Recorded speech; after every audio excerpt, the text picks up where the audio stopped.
Hello my day sweet source, నేను మీ Virisha Vasantha. Welcome back to our channel home making ideas by Viri. ఈరోజు మన వీడియోలో ఫిష్తో ఓ మంచి స్నాక్ రెసిపీతో అయితే వచ్చేసానండి. మీరు ఇలా కానీ ఒకసారి ట్రై చేసి పెట్టారంటే పిల్లల నుంచి పెద్దల వరకు మళ్ళీ మళ్ళీ కావాలని అడుగుతారు. Trust me. ఇంకా లేట్ చేయకుండా ప్రాసెస్ని అయితే చూసేద్దాము. దీనికోసము 1/2 kg వరకు బోన్లెస్ ఫిష్ని తీసుకొని నీట్గా క్లీన్ చేసుకొని మీకు చూపిస్తున్న విధంగా చిన్న చిన్న ముక్కలుగా కట్ చేసుకునేసి పక్కన పెట్టేసుకుందామండి. నెక్స్ట్ ఒక మిక్సింగ్ బౌల్ని తీసుకొని దానిలో ఈ ఫిష్ పీసెస్ని యాడ్ చేసుకొని మన టేస్ట్కి తగ్గట్లు కారాన్ని యాడ్ చేసుకుందాము. కారము పచ్చికారాన్ని యాడ్ చేసుకోవాలండి.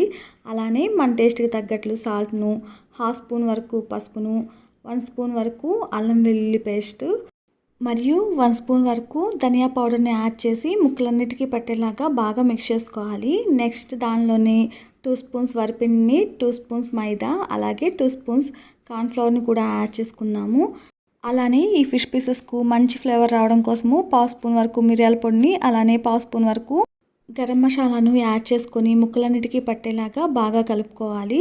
వీటికి బైండింగ్ కోసము ఒక ఎగ్ను గిలకొట్టుకొనేసి యాడ్ చేసుకొని బాగా మిక్స్ చేసుకోవాలండి. ఇలా మిక్స్ చేసుకున్నటువంటి మిశ్రమాన్ని ఒక పావు గంట సేపు పక్కన పెట్టేసుకొని నెక్స్ట్ ఒక కడాయిని తీసుకొని డీప్ ఫ్రై సరిపడా ఆయిల్ని యాడ్ చేసుకోవాలి. ఇలా యాడ్ చేసుకున్నటువంటి ఆయిల్ బాగా హీట్ ఎక్కిన తర్వాత స్టవ్ని మీడియం ఫ్లేమ్లో ఉంచి మ్యాగ్నేట్ చేసుకున్నటువంటి ఫిష్ పీసెస్ను ఒక్కొక్కటిగా యాడ్ చేసుకొని ఫ్రై చేసుకోవాలి. ఇలా ఫిష్ పీసెస్ను ఫ్రై చేసేటప్పుడు ఆయిల్ మీడియం ఫ్లేమ్లో మాత్రమే ఉండాలి అండి, లేదంటే ఫిష్ పీసెస్ సరిగ్గా కుక్ అవ్వు. కాబట్టి స్టవ్ని మీడియం ఫ్లేమ్లో ఉంచుకొనేసి ఫిష్ లైట్ బ్రౌన్ కలర్ వచ్చేంత వరకు ఫ్రై చేసుకోవాలి. ఇలా ఫ్రై చేసుకున్నటువంటి పీసెస్ను పక్కకు తీసుకొని మిగిలినటువంటి పీసెస్ను కూడా యాడ్ చేసుకొని ఇదే విధంగా మొత్తం పీసెస్ను ఫ్రై చేసుకొని పక్కన పెట్టేసుకుందాము. నెక్స్ట్ ఇంకొక కడాయిని తీసుకొని దానిలో 1 స్పూన్ వరకు ఆయిల్ని యాడ్ చేసుకుందాము. మనం ఫ్రై చేసుకున్నటువంటి ఆయిల్ని 1 స్పూన్ వరకు యాడ్ చేసుకున్నానండి.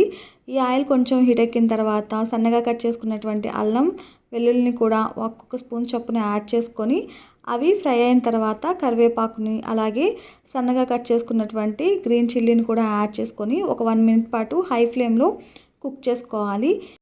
నెక్స్ట్ హై ఫ్లేమ్లోనే స్టవ్ను ఉంచుకొనేసి సన్నగా కట్ చేసుకున్నటువంటి ఆనియన్ను యాడ్ చేసుకోవాలి. ఇవి లైట్గా కలర్ షేడ్ అవుతుంది అన్న టైంలో 1 స్పూన్ వరకు soya sauce, 1 spoon red chilli sauce, అలానే 1 స్పూన్ టొమాటో సాస్ను కూడా యాడ్ చేసుకొని ఒకసారి బాగా మిక్స్ చేసుకోవాలండి. ఇలా మిక్స్ చేసుకున్నటువంటి మిశ్రమం అంతా హై ఫ్లేమ్లోనే బాగా కలుపుకుంటూ ఒక 1 మినిట్ పాటు ఫ్రై చేసుకోవాలి. ఇలా ఫ్రై చేసుకున్న తర్వాత 1/2 కప్పు వరకు వాటర్ని యాడ్ చేసుకొని ఒకసారి బాగా కలుపుకోవాలి. మీకు థిక్గా గ్రేవీ కావాలి అంటే 1 స్పూన్ కార్న్ఫ్లవర్ను వాటర్లో యాడ్ చేసుకునేసి ఈ టైంలోనే మిక్స్ చేసుకొని కుక్ చేసుకోండి. తర్వాత 1 స్పూన్ వరకు లెమన్ జ్యూస్ని కూడా పిండి బాగా కలుపుకొని మనం ఫ్రై చేసుకున్నటువంటి ఫిష్ని కూడా యాడ్ చేసుకొని ఈ మిశ్రమం అంతా బాగా కలిసేలాగా ఒకసారి మిక్స్ చేసుకోవాలి. ఈ ప్రాసెస్ అంతా చేసేటప్పుడు స్టవ్ హై ఫ్లేమ్లో మాత్రమే ఉండాలండి.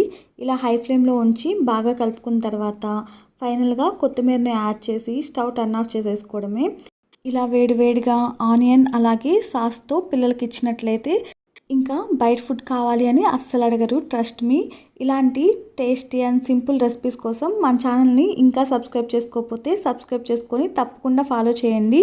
అలానే మన వీడియోస్ను మీ ఫ్రెండ్స్ అండ్ ఫ్యామిలీకి షేర్ చేసి మన ఛానల్ ఇంకొంచెం గ్రోత్కి హెల్ప్ చేస్తారని కోరుకుంటూ thank you for watching our videos and thank you so much for your all the support. Please like, share, subscribe to Home Making Ideas by Viri.